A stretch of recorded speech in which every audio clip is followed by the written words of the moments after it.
समय पहले की बात है। एक कानपुर नाम का शहर था। उस शहर में बहुत बड़े बड़े कॉलोनी थे। उस कॉलोनी में बहुत बड़े बड़े फ्लैट थे। उन्हीं फ्लैट में से एक फ्लैट में एक मोहन नाम का लड़का नया नया रहने आया था। उसी शहर में वह जॉब करने आया था और वह शहर में बिल्कुल अनजान था। तभी वह रिक्शे वाले भैया से कहता है, रिक्शे वाले भैया, थोड़ा जल्दी से सामान मेरे रूम में शिफ्ट करवा दीजिए, लेकिन थोड़ा बचा के, क्योंकि इसमें मेरी बहुत ही कीमती सामान है। तभी वहाँ पर मोहन के बगल के फ्लैट में रहने वाला शिवम आता है। हेलो दोस्त, लगता है तुम इस शहर में नए आए हो। सही कहा तुमने दोस्त, मैं अभी अभी शिफ्ट हुआ हूँ। मेरा नाम मोहन है और तुम्हारा क्या नाम है?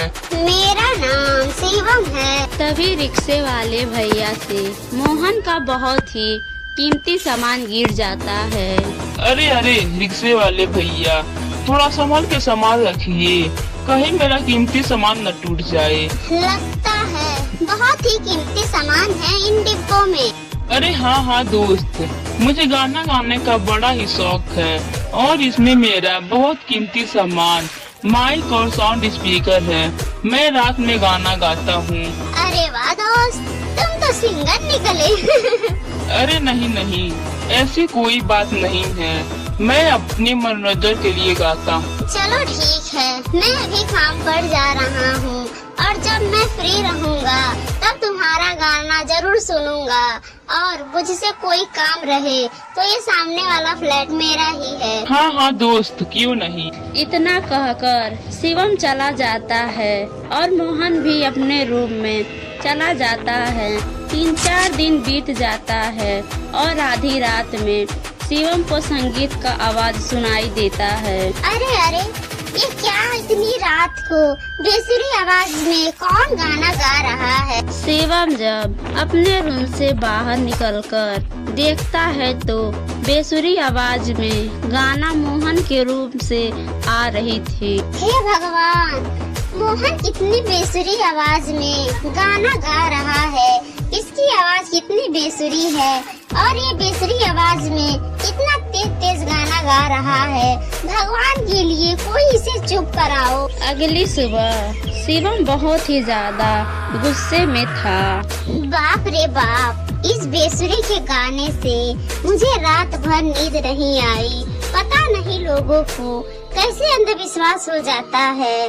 पता नहीं इससे कौन कह दिया कि यह बहुत सुंदर गाता है। इतनी बेसुरी आवाज मैंने आज तक नहीं सुनी। तभी शिवम अपने रूम से आग बबूला होकर बाहर निकलता है। तभी मोहन अपने रूम के बाहर ही खड़ा था। अरे दोस्त शिवम, कैसे हो तुम? लग रहा है कि कल रात तुम सही से सोए नहीं हो, इसलिए तुम्हारे आँख के नीचे काले काले धब्बे हो गए हैं। मोहन के इस तरह की बातों को सुनकर शिवम बहुत ही तेज गुस्सा हो जाता है। हाँ, बिल्कुल नहीं सो पाया हूँ। रात को पता नहीं कौन लड़का बेसुरी आवाज में आधी रात को गाना गा रहा था। इतना कहकर शिवम बड़बड़ाता हुआ अपने ऑफिस चला जाता है। अरे शिवम भाई, किसकी बात कर रहा था? कहीं ये मेरी बात तो नहीं कर रहा था? लेकिन मैं तो बेसुरी आवाज में गाना नहीं गाता हूँ। चलो कोई बात नहीं, शिवम भाई जब रात को आएगा तो मैं उससे पूछ लूँगा कि वो किसकी बात कर रहा था। ऐसे ही कई दिन बीत जाता है और मोहन रोज रातों को अपनी बेसुरी आवाज में गाना गाया करता था। शिवम उसकी आवाज से बहुत परेशान हो चुका था। एक रात शिवम के घर में पार्टी थी। उसके ऑफिस के सभी खास व अच्छे दोस्त आए हुए थे। पार्टी अभी खत्म नहीं हुआ था। तभी मोहन का बेसुरा आवाज जोर जोर से सबके कानों में आने लगता है। अरे शिवम, इतनी बेसुरी आवाज में कौन गाना गा रहा है? और ये इतनी बेसुरी आवाज किसकी है? और ये आवाज कहाँ से आ रही है? ओहो, कहीं ये तेरा वही पड़ोसी तो नहीं जिसके बारे में तुम अक्सर बातें किया करते हो। हाँ श्याम भाई, ये वही पड़ोसी है जो रोज रात में गाना गाया करता है। मैं इसकी आवाज से बहुत तंग आ चुका हूँ। देखो अपनी साउंड में कितना तेज आवाज चल रहा है, फिर भी उसकी आवाज हमें सुनाई दे रहा है। मेरे पास एक आइडिया है। शिवम आज रात उस बेसुरे मोहन को मजा चखाते हैं, जिसके बाद वह गाना गाना भूल जाएगा। शिवम को श्याम की एक भी बात समझ में नहीं आता है। क्या मतलब श्याम, मैं कुछ समझा नहीं। चलो मेरे साथ, मैं तुम्हें सब कुछ समझाता हूँ। इतना कहकर श्याम स्टोर रूम में चला जाता है और वहाँ से कुछ पुराने ट्यूब निकाल के लाता है। क्या क्या श्याम भाई, तुम ये पुराना ट्यूब क्यों लाए हो? हम इसका क्या करेंगे? अरे यार, तुम मेरे साथ तो चलो सही, अब देखना मैं क्या करता हूँ। श्याम शिवम के साथ मोहन के रूम के सामने जाता है और देखा दरवाजा खुला हुआ था। श्याम ने ट्यूब जलाकर मोहन के रूम के सामने रख देता है और वहाँ से चला जाता है। ये काम तो हो गया, अब तो देखता जा, इस धुएं से सिंगर का होश ठिकाने आ जाएगा। हा हा हा। वाह श्याम भाई वाह, क्या बात है। यह तरकीब मुझे क्यों नहीं सूझा। इसके बाद श्याम और शिवम वहाँ से वापस पार्टी में चले आते हैं। मोहन को धुएं के बारे में कुछ नहीं पता था।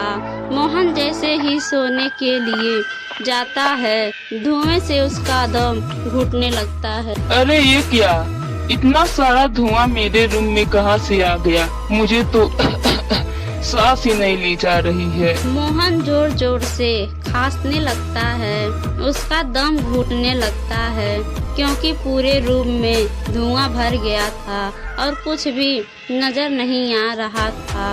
उसने रूम के बाहर जाकर देखा तो उसके रूम के बाहर किसी ने ट्यूब जलाकर रख दिया था, लेकिन इसके पहले मोहन कुछ कर पाता कि तभी वह बेहोश हो जाता है और दम घुटने के कारण उसकी वहीं पर मौत हो जाती है। मोहन एक खतरनाक भूत बन जाता है। अरे ये सब क्या हो गया? मैं तो एक भूत बन गया। ये सब इस ट्यूब की वजह से हुआ है। और इस ट्यूब को यहाँ पर किसने रखा और क्यों रखा? जिसने भी ये काम किया है मैं उसे नहीं छोड़ूंगा। मोहन भूत अपने हत्यारों को ढूंढते ढूंढते अपने रूम से बाहर आ जाता है। तभी उसकी नजर शिवम के रूम पर पड़ता है। तभी उसके रूम का दरवाजा खोलता है। पार्टी खत्म होने के बाद शिवम के सारे दोस्त अपने अपने घर को जाते हैं, लेकिन श्याम शिवम के साथ सबसे पीछे निकलता है। देखा शिवम, मैंने तुझसे कहा था ना, मेरा आइडिया काम आएगा। अब कोई बेसुरी आवाज नहीं आ रहा है। हाँ श्याम, तू तो बहुत ही समझदार है। आज तेरे तरकीब की वजह से मैं सुकून की नींद सो पाऊंगा। तू ही तो मेरा अच्छा मित्र है। ओ तो मैं बचपन से हूँ। चल अब ज्यादा रात हो गया है, अब मैं घर चलता हूँ, तू जाकर अच्छे से सो जा। इतना कहकर श्याम अपने घर चला जाता है और शिवम सोने के लिए अपने रूम में चला जाता है। और श्याम और शिवम की ये सभी बातें पास में खड़ा मोहन भूत सुन लेता है और उसे बहुत ही ज्यादा गुस्सा आता है और भूत जल्दी से अपने रूम में चला जाता है और अपना माइक और साउंड स्पीकर निकाल लेता है। भूत उसमें बहुत ही जोर जोर से गाना गाने लगता है। डेमचिकसिट्टा ऊ ऊ, डेमचिकसिट्टा ऊ ऊ, डेमचिकसिट्टा ऊ ऊ। उसकी गाने की बेसुरी आवाज थी और साथ ही साथ सुनने में बहुत खतरनाक थी। इतना डरावना आवाज सुनकर शिवम की नींद खुल जाती है और वह गुस्से से बोलता है, ओहो ये क्या मजाक है। इस मोहन को तो धुएं का कोई असर नहीं हुआ, ये तो अभी भी बेसुरी आवाज में जोर जोर से गाना गा रहा है। शिवम बहुत ही तेज गुस्से से मोहन की फ्लैट की ओर जाता है तो देखता है कि मोहन का दरवाजा खुला होता है और धुआं पूरे रूम में अभी भी भरा होता है। अरे अरे, ये क्या, दरवाजा पहले से खुला हुआ था और अंदर तो कितना सारा धुआं भरा हुआ है। शिवम हिम्मत जुटा के रूम के अंदर जाता है, मोहन को जोर जोर से आवाज लगाता है, लेकिन तभी अचानक उसके सामने मोहन का भूत आ जाता है। अरे ये क्या, भूत? मोहन भाई, तुम्हें क्या हो गया? तुम भूत कैसे बन गए? ओह अच्छा, तू खुद ही मेरी जान लेकर मुझसे पूछ रहा है कि ये सब कैसे हो गया। क्या? नहीं नहीं मोहन भाई, मैंने तुम्हारी जान नहीं ली है। तू चुप कर, तूने ही मारा है मुझे। तूने मेरे घर के बाहर जला हुआ ट्यूब रखवा दिया, जिसके धुएं की वजह से मेरा दम घुट गया। मुझे धुएं से एलर्जी थी, जिसकी वजह से मेरी मौत हो गई। लेकिन मोहन भाई, मुझे बिल्कुल पता नहीं था कि तुम्हें धुएं से एलर्जी है, और ऐसे भी वह ट्यूब मैंने नहीं रखा, ट्यूब को तो उस श्याम ने रखा था। तो अभी के अभी तू उसे यहाँ पर लेकर आ। अगर तू उसे यहाँ पर लेकर आएगा तो मैं उससे अपना बदला ले लूंगा और तुम्हें जाने दूंगा। अपनी जान बचाने के लिए शिवम तुरंत ही श्याम को मोहन के फ्लैट में लेकर आया। अपने सामने भूत को देखकर श्याम डर गया। श्याम और शिवम आपस में झगड़ा करने लगे। तभी भूत ने श्याम का गला पकड़ लिया। तुमने मेरे रूम के आगे ट्यूब रखकर मेरी हत्या कर दी, तुझे तो मैं नहीं छोड़ूंगा। अरे नहीं नहीं, ट्यूब भले ही मैंने रखी थी, मुझसे ये शिवम ने कहा था कि ये तुम्हारी बेसुरी आवाज से चैन से सो नहीं पाता है और मैं इसकी सहायता करूं। श्याम की इस तरह की बातों को सुनकर भूत का गुस्सा और भी ज्यादा बढ़ जाता है।